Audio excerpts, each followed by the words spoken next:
இப்போதான் நம்ம ஃபர்ஸ்ட் கோவா வரோம். இது வரைக்கும் நம்ம கோவா வந்ததில்லை. கிளைமேட்லாம் பாருங்க, வேற லெவலாக இருக்குங்க. நீங்கள் ஒரு டைம் வந்தால் இந்த இடத்த மறந்து போக மாட்டீங்க. இந்த இடத்த பாருங்க,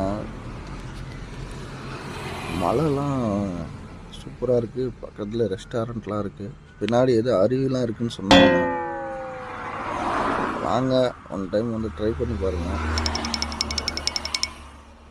நானும் போய்கிட்டே இருக்கேன். இன்னும் ஒரு 50 கிலோமீட்டர் இருக்குது. வானம் பறந்து பார்க்க ஏங்கும் பூக்கள் சிறகை நீட்டுதா, ஓடும் நதியினிலே ஓடம்